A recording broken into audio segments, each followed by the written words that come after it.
अस्सलाम वालेकुम। आज हम बात करेंगे स्पोरोफाइट की। इससे पहले हमने बात की थी आर्किगोनियम और एंथ्रेडियम की।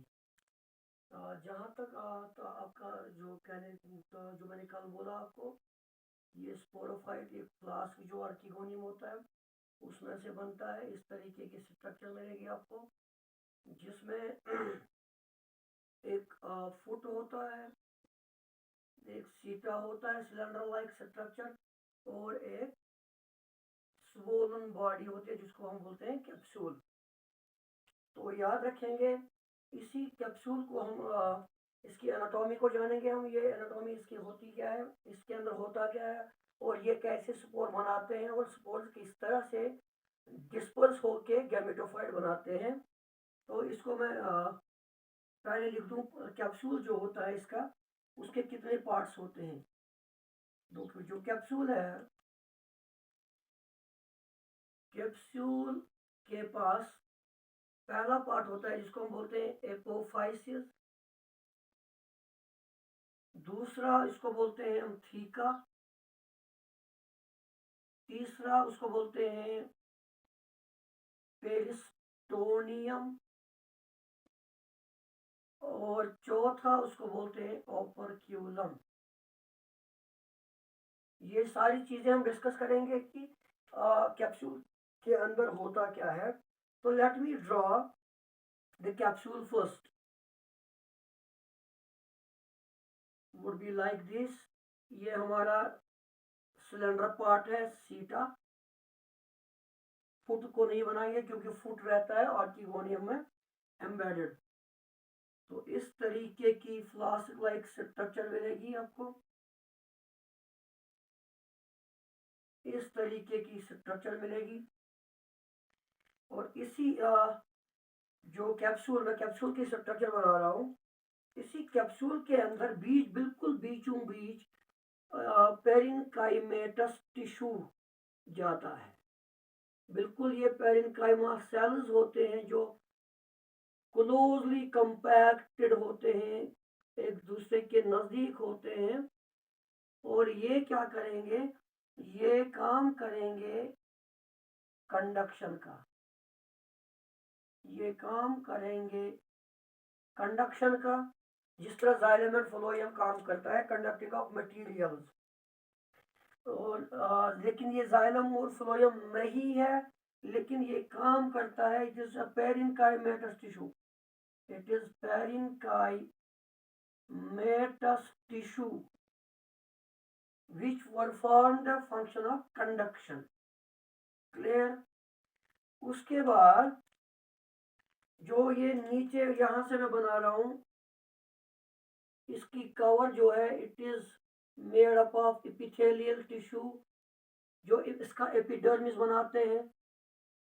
एपिडर्मिस बनाते हैं, यहां तक मैं बनाता हूं। और इसके बीच बीच में इस तरीके के पोर्स होते हैं जो स्टोमेटा होते हैं। तो there are in this area जो मैंने बना दिया है, इसके पास स्टोमेटा होते हैं। तो these स्ट्रक्चर्स जो मैंने यहाँ बना दिए हैं, ये वाले स्टोमेटा हैं। और इस वाले हिस्से को, जिस हिस्से में क्या है स्टोमेटा, उसको बोलते हैं हम एपोफाइसिस। एपोफाइसिस बोलते हैं। तो apophysis is that area of the capsule which contains stomata. फिर इसके अंदर होते हैं बहुत सारे पेरिनकाइमेटस सेल्स होते हैं जो बिल्कुल कंपैक्ट होते हैं विद द इंटरसेल्यूलर स्पेसेस। इनके बीच में बिल्कुल गैप होती है, इंटरसेल्यूलर स्पेस इनके पास होती है। इंटरसेल्यूलर स्पेस इनके पास होती है। और इनको हम बोलेंगे एसिमिलेटरी टिश्यू। इनको बोलेंगे एसिमिलेटरी इसको क्यों बोलेंगे एसिमिलेटरी टिश्यू? क्योंकि इस एरिया के पास होते हैं स्टोमेटा, तो ये बिल्कुल ये करेंगे परफॉर्म फोटोसिंथेसिस। मैंने आपको कल बोला था कि ये नॉन ग्रीन होता है, लेकिन फिर भी ये भी बोला मैंने कि बहुत सारी बुक्स बोलते हैं नॉन ग्रीन, बहुत सारी बुक्स बोलते हैं ये ग्रीन होता है, लेकिन इसका ऊपर वाला हिस्सा ग्रीन नहीं होता है। फिर भी ये डिपेंडेंट है ऑन गैमेटोफाइट, क्योंकि फोटोसिंथेसिस करने के लिए इसको जो रॉ मटेरियल चाहिए, न्यूट्रिशन न्यूट्रिएंट्स जो चाहिए, वो इसको एक गैमेटोफाइट से मिलेंगे। तो गैमेटोफाइट इसको प्रोवाइड करेगा सारी नरिशमेंट, सारे nutrients for photosynthesis.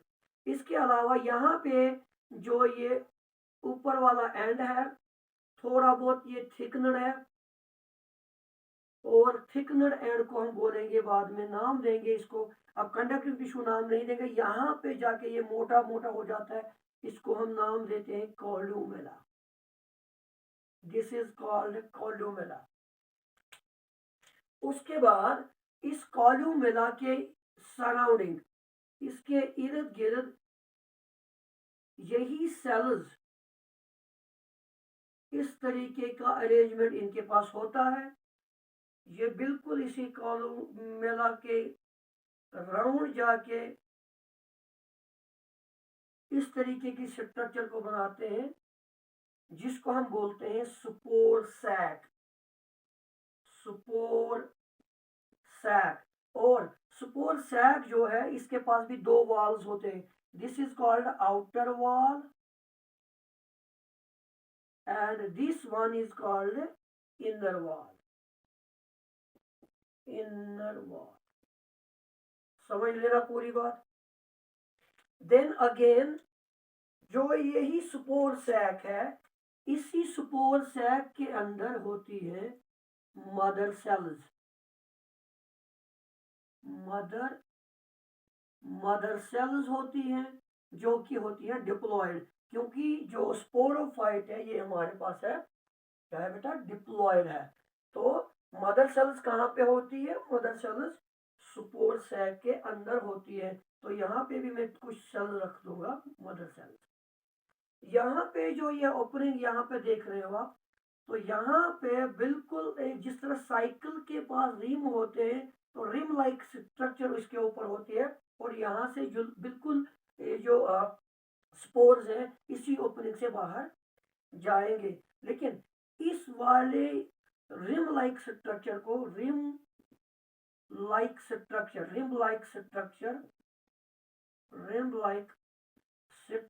is called peristomium. It is called peristomium, याद रखना। This one is called peristomium, और ये भी इन्हीं सेल्स से बना हुआ है।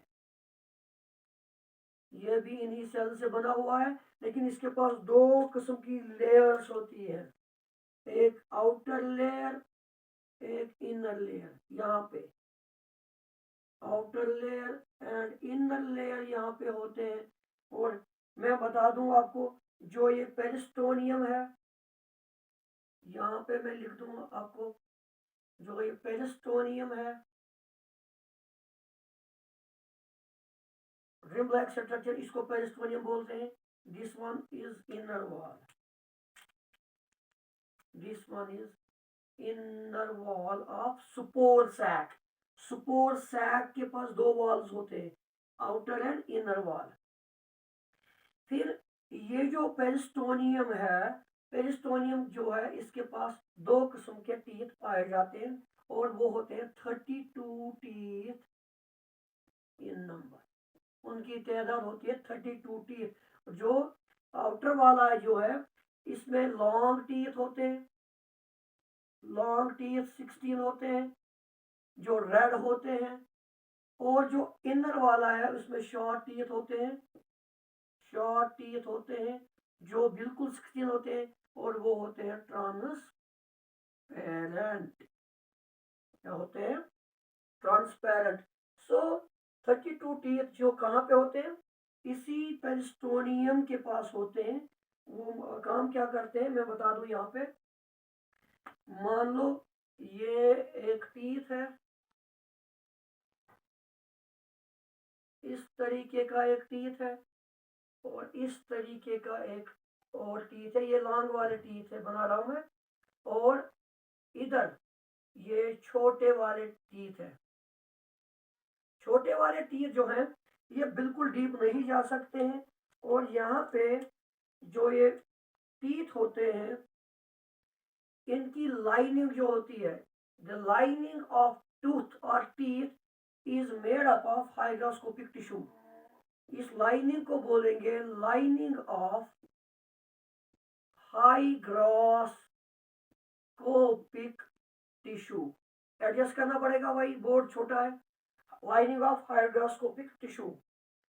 जिगर मेरा यही हाइग्रोस्कोपिक टिश्यू जो है वाटर एब्जॉर्ब करके बिल्कुल यहाँ पे जाएगी। मैं ऐसे सिखाऊंगा। यहाँ पे ये हमारे स्पोर्स हैं, यहाँ पे स्पोर्स हैं, और इनकी जो स्पोर्स मदर सेल्स उनको बोलेंगे अभी। इनकी होगी मियोसिस। इनकी जब मियोसिस होती है तो ये हैप्लॉइड स्पोर्स बनाते हैं। अभी हैप्लॉइड स्पोर्स बन चुके हैं।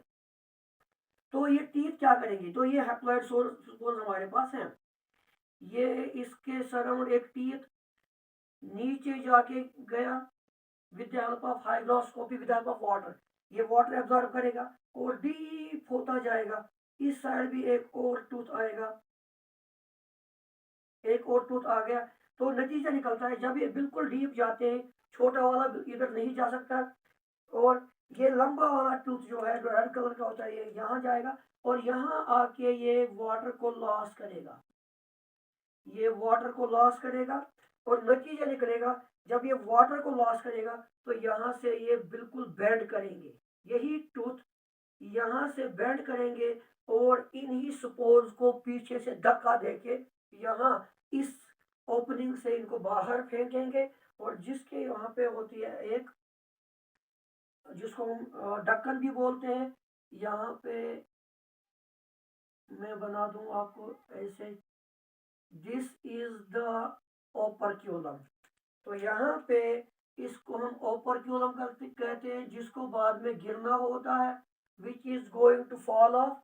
जब ये गिर जाता है तो ये टीथ जो है इन स्पोर्स को पीछे से धक्का देके इस लीड से बाहर निकल के कहीं डिस्पर्स होके गैमेटोफाइट बनाते हैं। और जहां तक ताल्लुक है ये बीच वाली जो गैप है जो अनफिल्ड है, इसके पास भी होते हैं पेरेन्काइमेटस टिश्यू होते हैं, लेकिन वो होते हैं नॉन एसिमिलेटरी। नॉन एसिमिलेटरी होते हैं और उनके पास ईयर कैविटीज होती हैं। जैसे मैं बना रहा हूं, ये अगेन एक टिश्यू में बना रहा हूं, यही इन्हीं सेल्स का पेरेन्काइमेटस सेल्स जो बिल्कुल ईयर कैविटीज से भरे पड़े हैं। तो इनके पास क्या होती है बेटा, ईयर कैविटीज होती है। तो ईयर कैविटीज यहाँ पे बीच बीच में आपको नजर आएंगी, ईयर कैविटीज। तो ये मैं बात कर रहा था इस ये स्पोरोफाइट की एनाटॉमी को फिर से मैं याद दिला दूं। इसके पास पहला पार्ट होता है जिसको एपोफाइसिस कहते हैं, और एपोफाइसिस जो है इसके पास स्टोमेटा होते हैं और एसिमिलेटरी टिश्यू होता है जो फोटोसिंथेसिस करेगा। उसके बाद जो मैंने ये अधूरा छोड़ दिया यहाँ पे, इसको मैं लाल रंग से, रेड कलर के सेल से भर दूंगा। This one is without stomata. ये पार्ट स्टोमेटा के बगैर है। इस वाले पार्ट को थीका कहते हैं। एपोफाइसिस में होते हैं सिमिलेटरी टिश्यू, और थीका वाले पार्ट में होते हैं non assimilatory tissue. Non assimilatory tissue जो कि फिल्ड है विद एयर कैविटीज, और वो नॉन एसिमिलेटरी क्यों है, क्योंकि वो फोटोसिंथेसिस नहीं करेगा। तो ये बात होगी स्पोरोफाइट की, जो हमारे पास क्या होता है बेटा, डिप्लॉयड होता है। लेकिन यहाँ पे स्पोर कहाँ होते हैं, स्पोर सैक के अंदर होते हैं मदर सेल्स, फिर इनकी मियोसिस होकर हैप्लॉइड बनाएंगे। हैप्लॉइड बन स्पोर बन के फिर यही टूथ, यही दांत जो होते हैं पानी एब्जॉर्ब करके डीप जाते हैं, और उसके बाद ड्राई होके पीछे से इनको धक्का देते हैं और ऊपर फेंकते हैं इन्हीं स्पोर्स को और वो कहीं जाके डिस्पर्स होके फिर से गैमेटोफाइट बनाएंगे। तो ये बात हो गई स्पोरोफाइट की। अगर आपसे पूछा जाएगा कि कौन सा ब्रायोफाइटा ऐसा है जिसके पास खाली कैप्सूल होता है और फुट और सीटा नहीं होता है, फुट और सीटा नहीं होता है, मैं बात कर दूं, एक ब्रायोफाइटा आपको मिलेगा जिसको आप लिखेंगे रिक्शिया। रिक्शिया एक ऐसा ब्रायोफाइटा है जिसके थैलस में जो है, जो कैप्सूल है, वो बिल्कुल एम्बेडेड होता है और इसके पास फोटोसिटा नहीं होता है। अगली वीडियो में हम बात करेंगे एक और एग्जांपल की जिसको हम लिवर वर्ड्स को हम पढ़ेंगे इंशाल्लाह। Till then bye bye.